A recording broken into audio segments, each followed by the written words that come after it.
Olá, queridos, a paz do Senhor, eu sou o pastor Anderson Silva. Estamos na Academia de Pregadores, nas nossas lições bíblicas de escola dominical. Estamos estudando o primeiro trimestre de 2023, currículo dos jovens.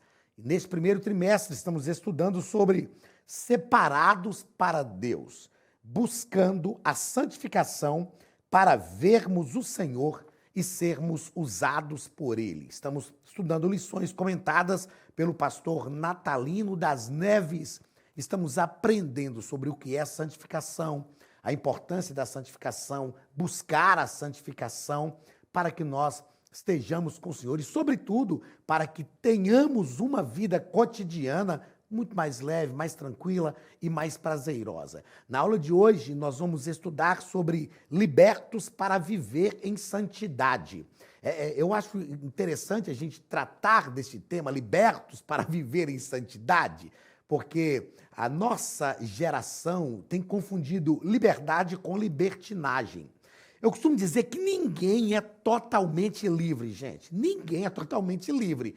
Nós somos livres para decidir a que estaremos presos. A verdade é essa. Nós somos livres para decidir a que estaremos presos. Deixa eu te explicar, para ficar bem tranquilo. Por exemplo, eu sou casado, mas ninguém me obrigou a casar. Quando eu decidi me casar, eu me prendi a um matrimônio. Não que eu esteja preso, não que eu não queira estar ali, mas eu me submeti a esses princípios de um matrimônio. Eu fui livre para isso, só que eu fiz esta escolha. A vida cristã passa por este crivo, por este caminho. Eu decido, porque o Espírito Santo me revelou a salvação e me deu condição de erguer as minhas mãos e receber a Cristo como Salvador. Então eu decidi me prender a Cristo. Eu decidi estar com Cristo. Paulo nos ensina que nós precisamos trazer todo o pensamento cativo a Cristo. Então, hoje, eu sou livre em Cristo. É claro que Cristo responde o nosso amor verdadeiramente com liberdade, até porque o nosso Deus nunca vai cercear o nosso livre-arbítrio, porque foi Ele quem nos deu o livre-arbítrio e, por ser onisciente, antes de nos dar o livre-arbítrio, Ele já sabia que a gente faria até algumas bobagens com o livre-arbítrio, mas Ele não vai cercear o nosso livre-arbítrio porque o amor dele é incondicional. O mundo oprime, o mundo escraviza. Pessoas que estão servindo ao mundo, amando o mundo, como disse o apóstolo João, estão presas no mundo, porque querem se libertar, muitas delas, querem sair, mas estão presas pelos vícios, estão presas pela sua própria mentalidade mundana. Em Cristo, não. Em Cristo nós temos consciência e somos livres. Então, ao estudar essa lição de hoje, a gente vai aprender que nós somos libertos para viver em santidade. E aí a gente vai falar, mas a santidade não estabelece alguns princípios sobre a nossa vida e que exige de nós alguma renúncia? Sim, isso é verdade. Só que esses princípios estabelecidos pela santidade, que exigem de nós alguma renúncia, nós só conseguimos renunciar a alguma coisa por causa da ação do Espírito Santo em nós. E a renúncia que nós fazemos, ela é melhor para nós do que para Deus. Tem gente que acha que a renúncia que ele faz para Deus. Gente, Deus não precisa de nada nosso. Deus não precisa que a gente renuncie nada para Ele. Mas quando nós renunciamos para uma vida melhor. Renunciamos para viver com mais dignidade. Então, isso é ser crente. Isso é a liberdade de ser crente e essa liberdade nos projeta para viver uma vida de santidade, tá ok? Vamos lá. O texto principal da nossa lição está em 1 aos Tessalonicenses, primeira carta de Paulo aos Tessalonicenses, capítulo 4 e versículo 7, que nos diz o seguinte: porque não nos chamou Deus para a imundície, mas para a santificação. Eu acho lindo esses textos na Bíblia, porque está mostrando o seguinte: a santificação é um lugar de pureza, é um lugar de liberdade, é um lugar agradável.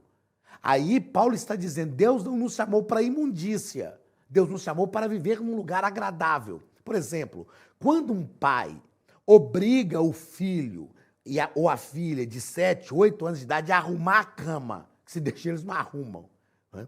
Quando a gente obriga, parece uma imposição. Mas o que a gente está fazendo, obrigá-lo a arrumar a cama, é bom para ele mesmo. É para promover um ambiente mais salutar, mais limpo, mais saudável para ele mesmo. Eu não estou dizendo que nós somos obrigados a nada, mas o que eu estou dizendo é que sempre que Deus nos chama para algo, por mais que isso nos exija alguma renúncia, isso é benéfico para nós mesmos. O resumo da nossa lição nos diz que o cristão foi resgatado, ou seja, já não somos mais presos. Como o hino que a gente canta, eu não sou mais escravo do medo, já não sou mais preso. O cristão foi resgatado por um bom preço, o preço do sangue de Cristo, para que viva em santidade até a vinda de Jesus. João nos disse que os mandamentos do Senhor não são pesados.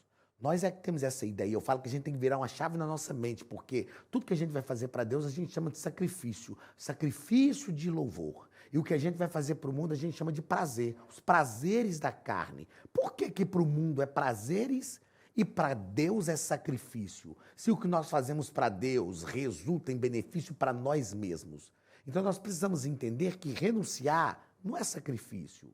Renunciar é ter um suporte do Espírito Santo, é ter a ação do Espírito Santo em nós que nos dá condição de renunciar em prol de nós mesmos, para que a nossa vida seja melhor. Então, nós somos comprados pelo sangue de Cristo para vivermos uma vida de santidade até a vinda do Senhor Jesus. O texto bíblico da nossa lição de número 5 está na primeira epístola de Pedro, capítulo 1, dos versículos 13 ao 21, que nos diz o seguinte: portanto, cingindo os lombos do vosso entendimento, sede sóbrios e esperai inteiramente na graça que se vos ofereceu da revelação de Jesus Cristo. Isso aqui é dependência da graça. A gente só consegue renunciar a fazer alguma coisa por causa da graça. Como filhos obedientes, não vos conformando com as concupiscências que antes havia em vossa ignorância, mas como é santo aquele que vos chamou, sede vós também santos em toda vossa maneira de viver. Agora, como atingir esta santidade? Nós já falamos em aulas anteriores nesse trimestre, mantendo a nossa comunhão com Deus. Esse é o único caminho. A palavra de Deus também nos conduz à santidade. E aí nós conseguimos alcançar isso. Porquanto está escrito, sede santos, porque eu sou santo. E se invocais por Pai, aquele que, sem acepção de pessoas, julga segundo a obra de cada um, andai em temor durante o tempo da vossa peregrinação, sabendo que não foi com coisas corruptíveis, como prata ou ouro, que fostes resgatados da vossa vã maneira de viver, que, por tradição, recebeste dos vossos pais, mas com o precioso sangue de Cristo, como de um cordeiro imaculado e incontaminado, o qual, na verdade, em outro tempo, foi conhecido ainda antes da fundação do mundo, mas manifestado nestes últimos tempos por amor de vós. E por ele credes em Deus, que o ressuscitou dos mortos e lhe deu glória, para que a vossa fé e esperança estivessem em Deus.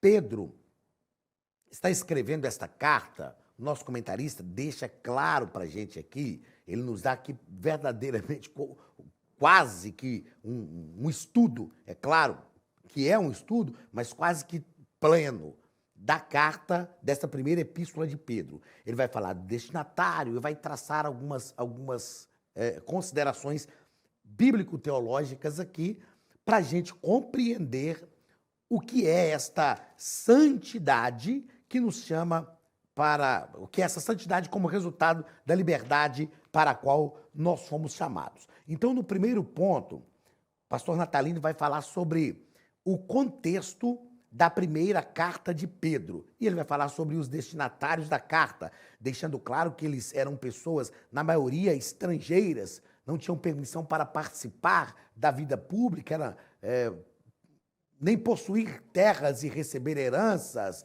Grande parte era composta de judeus da diáspora. Diáspora foi a dispersão dos judeus no mundo inteiro, e aqui esses judeus começaram a voltar, mas não tinham uma vida ativa na sociedade. E a gente vai perceber no próximo ponto que eles eram discriminados socialmente falando. Então, Pedro vai deixar claro que eles estavam... Pedro está escrevendo para esse povo que estava espalhado pelo mundo, mas eram escolhidos como povo exclusivo, segundo a presciência de Deus. É por isso que o apóstolo Pedro vai dizer: vós sois nação santa, vocês não eram povo, mas agora sois povo de Deus. Pedro está escrevendo para valorizá-los, para mostrar para eles que estavam dispersos, que voltaram e que eram discriminados pelos judeus, discriminados também pelos romanos, que não tinham direito sequer de participar da vida pública, de ter posses, né, grandes posses ali. Pedro vai deixar claro para eles que eles eram povo de Deus, povo de Deus. Então, é importante entendermos este contexto dos destinatários para entendermos quais as palavras e o contexto da carta. Segundo parágrafo, várias perseguições. Pastor Natalino deixa claro para a gente que eles enfrentaram 3 tipos de perseguições. Eles foram... Deixa eu mudar, voltando. Eles foram perseguidos primeiro pelos romanos. Perseguidos primeiro pelos romanos. E por que eles foram perseguidos pelos romanos? Porque os romanos os consideravam como um povo desprezível. Não queria eles por perto, eles voltaram da dispersão. Quando a gente pensa socialmente falando essa carta, a gente vai perceber que esses judeus dispersos pelo mundo, eles voltam para a sua terra por amor ao seu solo, ao chão. A gente sabe, estudando história de Israel, como a terra deles é importante para eles. É importante para nós, não é? Eu tenho diversos amigos que moram fora do país, aí quando a gente encontra com eles falam: pastor, um dia eu sonho voltar para o meu país, voltar para a minha terra, voltar para a minha gente. Até mesmo pessoas que estão no Brasil e que mudam de estado. Um dia eu sonho, a maioria, eu sonho um dia voltar para a minha terra. Então, eles tinham esse amor. Aí eles voltaram para a terra deles, sem recursos, sem dinheiro, sem influência social, e eram realmente perseguidos pelos romanos, que os consideravam como povo desprezível. Eles eram perseguidos também pelos judeus. Os judeus os perseguiam porque eles eram cristãos, que perseguiam os cristãos por motivos religiosos e motivos políticos. Em algumas situações, para manterem a boa relação aqui com eles, de poder político, para manter boas relações com os romanos, eles denunciavam os próprios compatriotas para os romanos. Ou seja, para os judeus também, não era importante que eles estivessem ali. Primeiro que eles voltaram para a terra sem posse, sem condições nenhuma. E depois que os judeus praticavam o judaísmo. E agora está esse povinho pobre aqui, estou falando isso dentro da visão dos romanos da época, praticando o cristianismo. Aí os romanos denunciavam esses irmãos para os judeus.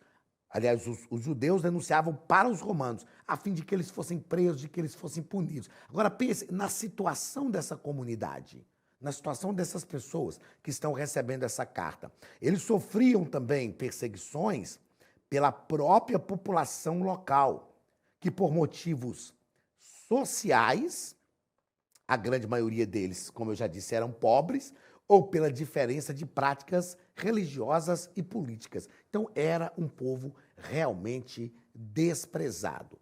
Essas informações são para a gente entender este contexto da carta.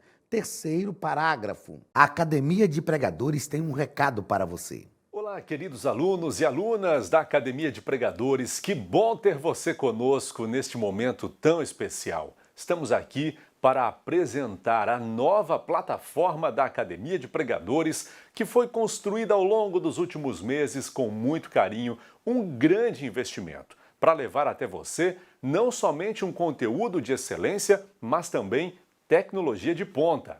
Veja comigo. Os cursos estão organizados por trilhas na página principal. Aqui você encontra sugestões, lançamentos, temas específicos e outras categorias.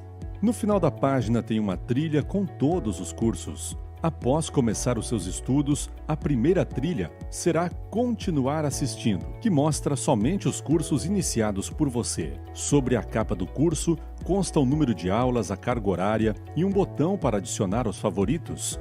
Nesta seta, você pode expandir e ver um vídeo de introdução. Para fazer login, clique no avatar no canto superior direito e insira o seu e-mail e senha usados no cadastro. Caso tenha esquecido a senha, é só clicar neste link, preencher o e-mail cadastrado e a senha será enviada.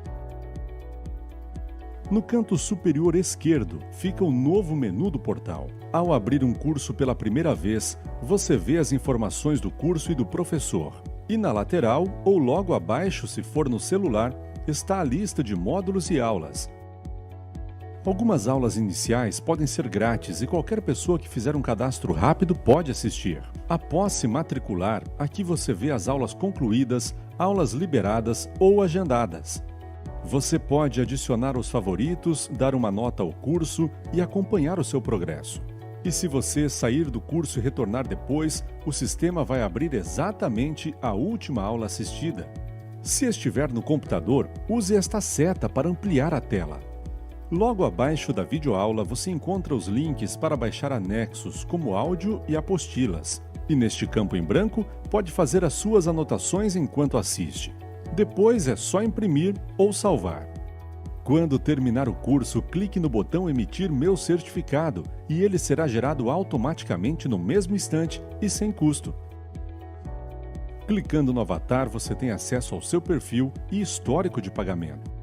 Em Meus Cartões, pode adicionar um novo cartão de crédito para fazer o pagamento do seu plano. Se você já era nosso aluno e seu cartão não aparece aqui, adicione um cartão na nova plataforma. Então aproveite as novidades e clique em Assine Agora. Escolha um dos planos, venha para a Academia de Pregadores, a maior escola bíblica online do Brasil.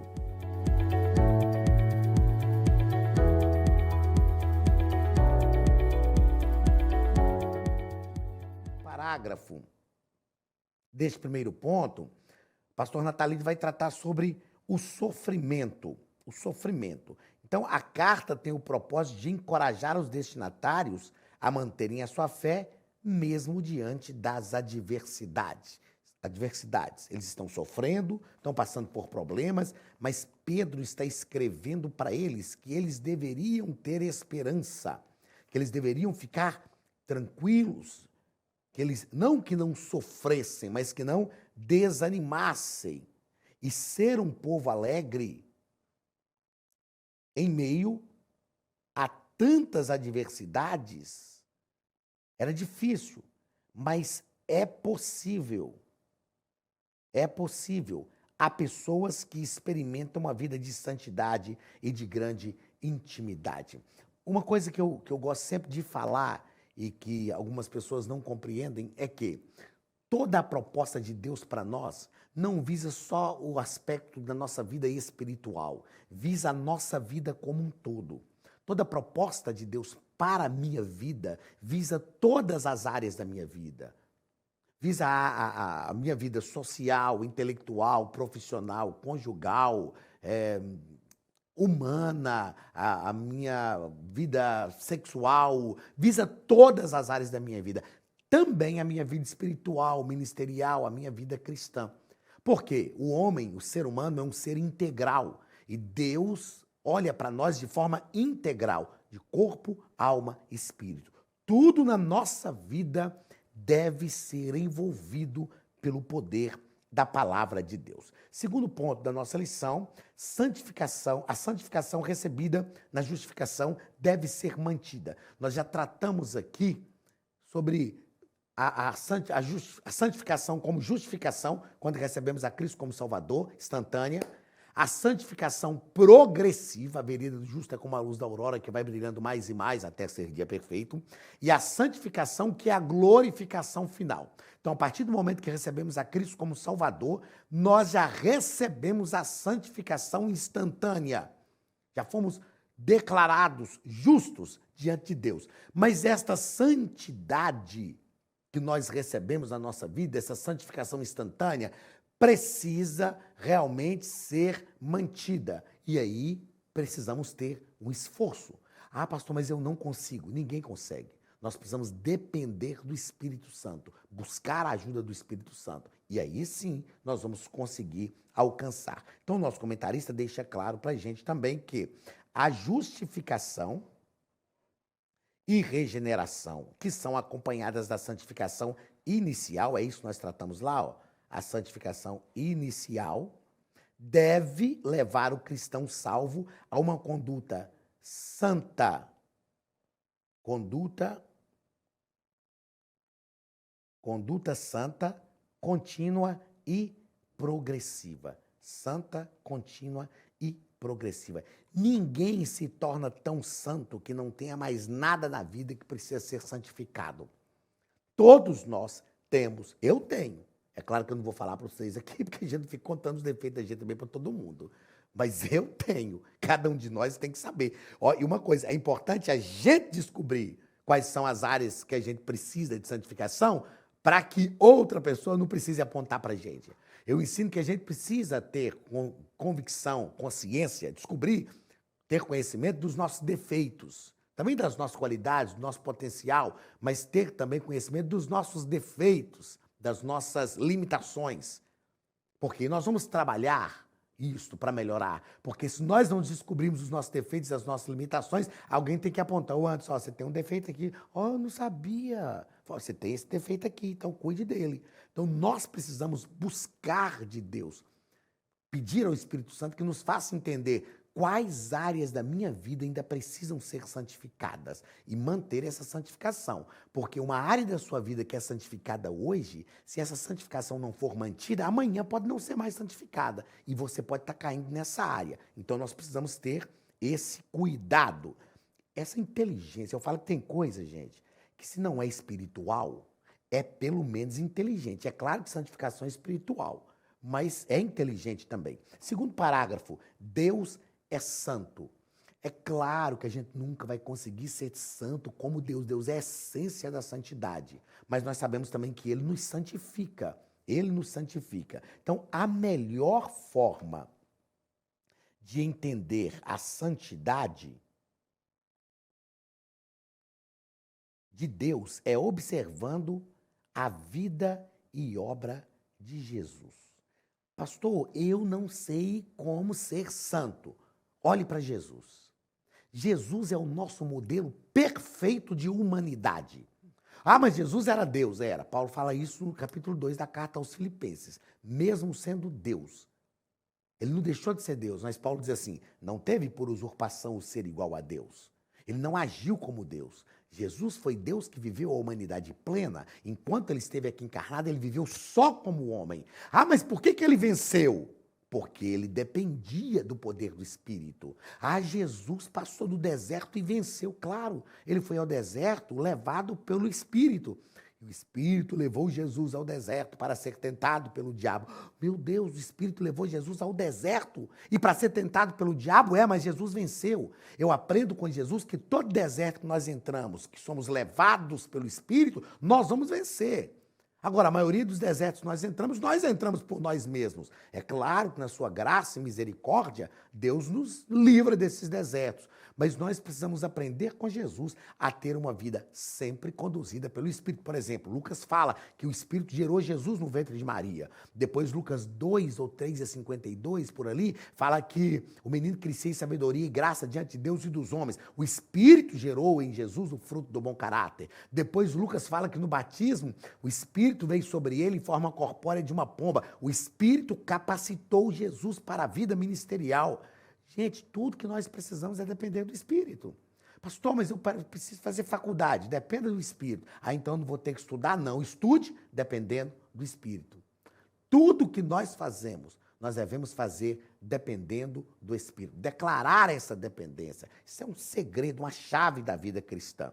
Terceiro parágrafo do segundo ponto. Deus é o único juiz justo e imparcial. O único juiz justo e imparcial. Tem gente que acha difícil pensar em Deus como juiz.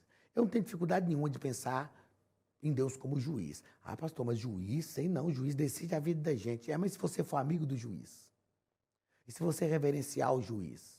E se você respeitar o juiz? Você precisa ter medo dele? De forma alguma. Então, o julgamento de Deus não tem somente sentido escatológico. Irmão, não precisa temer o julgamento de Deus no trono branco. Você não precisa estar lá. Você não precisa estar lá.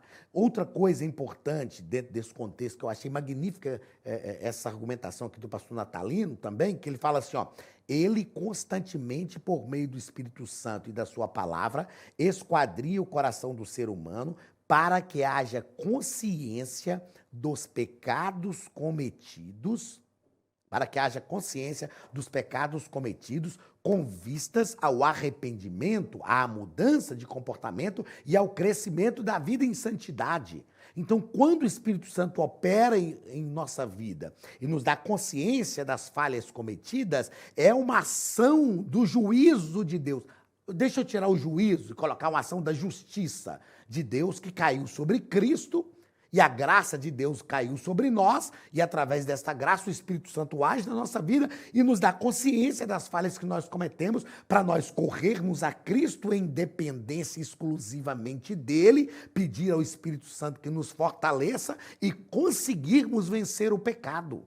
Olha, é uma ação de justiça de Deus sobre a nossa vida aqui e agora, para que sejamos livres, como Paulo diz em Romanos capítulo 5, versículo 9. Logo, se fomos salvos por ele, se fomos perdoados por ele, seremos por ele salvos da sua ira. Você não precisa esperar o juízo escatológico de Deus. A justiça de Deus já está sobre Cristo, para que a sua graça caia sobre nós, e através da graça nós recebamos o Espírito Santo, corramos a Cristo e sejamos auxiliados pelo Espírito Santo para reconhecer as nossas falhas, nos arrependermos, suplicarmos o perdão e sermos purificados. Aí João diz, se andarmos na luz como ele na luz está, temos comunhão uns com os outros, e o sangue de Jesus Cristo, seu Filho, nos purifica de todo o pecado. Terceiro e último ponto da lição, a santidade que liberta. Primeiro parágrafo, o preço do resgate pela liberdade em Cristo. A salvação é de graça para nós, mas alguém pagou o preço. Alguém que não precisava, alguém de forma inocente, pagou o preço para que nós fôssemos livres. Os destinatários da carta não tinham recursos. Eles não tinham recursos e ninguém para defendê-los nos tribunais romanos, mas no tribunal de Deus, eles tinham um sublime advogado. Pastor Natalino vai discorrer neste ponto aqui sobre o resgatador. O que era o resgatador? A gente vê isso de forma muito patente no livro de Ruth, que era o redentor. Era um parente bem próximo que tivesse condições financeiras para pagar uma dívida que aquela pessoa não tivesse condições de pagar, e essa pessoa que teve a dívida paga ficaria agora pronta para atender esse parente bem próximo. E o parente bem próximo era obrigado, se tivesse condições, a pagar a dívida. Jesus é o nosso redentor, é o nosso remidor. Por isso ele se encarnou e tornou o nosso parente, um ser humano, assim como Adão era no Éden, assim como nós somos. Ele pagou a nossa dívida, só que nós nos submetemos à vontade dele, porque a dívida está paga. Quando alguém pagava a dívida, ou quando alguém comprava um escravo, ele podia libertar. Eu fiz questão de escrever isso aqui, ó. Quem pagava o preço poderia também oprimir ou libertar o escravo. Então, o escravo estava lá, ele pertencia a um senhor. A outra pessoa chegava e comprava o escravo, pertencia a ela. Ela pagava o preço pelo escravo. Ela podia libertar esse escravo ou podia oprimir também. No nosso caso, Pedro está ensinando para a igreja e para nós que nós somos livres. Éramos escravos comprados por Cristo para a liberdade. Agora, qual a resposta que nós damos a esta liberdade que nós recebemos? Servir a Cristo, reverenciá-lo e amá-lo pelo que ele fez por nós. Segundo parágrafo do terceiro ponto, o cristão é resgatado para ser livre. Justamente isso que nós falamos aqui, ó. O cristão é redimido por meio do sacrifício de Cristo para uma vida de santidade que liberta da escravidão do pecado. Cristo nos liberta. O pecado verdadeiramente nos escraviza. Tratamos isso aqui lá no início da nossa aula. Terceiro parágrafo e último ponto da lição. A libertação plena se dará somente com a glorificação. E o nosso comentarista nos diz que, uma vez justificados e participantes do processo de santificação, o cristão já está no caminho da vida eterna com Deus. Já está. Nós fomos salvos, estamos salvos e seremos salvos. Na verdade, essa libertação plena se dará somente na glorificação. Paulo diz assim: convém que o que é corruptível se revista da incorruptibilidade, e o que é mortal se revista da imortalidade. E quando isso que é corruptível se revestir da incorruptibilidade, quando isso que é mortal se revestir da imortalidade, então se cumprirá a palavra que está escrita. Olha, o estágio final: tragada foi a morte pela vitória. Onde está a morte, a tua vitória? Onde está o inferno, o teu aguilhão? Aí sim, nós seremos salvos totalmente, estaremos com o Senhor. Enquanto estamos nesse tempo de peregrinação, como diz Pedro à igreja, lá no Novo Testamento, e também a todos nós precisamos buscar essa santificação, cuidar da nossa vida, pedir ao Espírito Santo que nos ajude a fazer isso e nos lançar ao relacionamento com Deus, porque isso promove em nós verdadeira santificação. Queridos, chegamos ao final da nossa lição de número 5. Na semana que vem, vamos estudar sobre mortos para o pecado, mas ainda lutando contra ele. Que assunto magnífico. Mortos, nós estamos mortos para o pecado, mas ainda temos que lutar contra ele. O meu desejo é que o Senhor continue santificando durante esse trimestre e que nós alcancemos toda a santificação que nós aguardemos para a nossa vida hoje. Porque amanhã a gente vai descobrir outra coisa que precisa ser santificada. E a gente busca amanhã também aquilo que a gente precisa. Deus te abençoe. Um abraço do pastor Anderson Silva e da Academia de Pregadores, em nome de Jesus.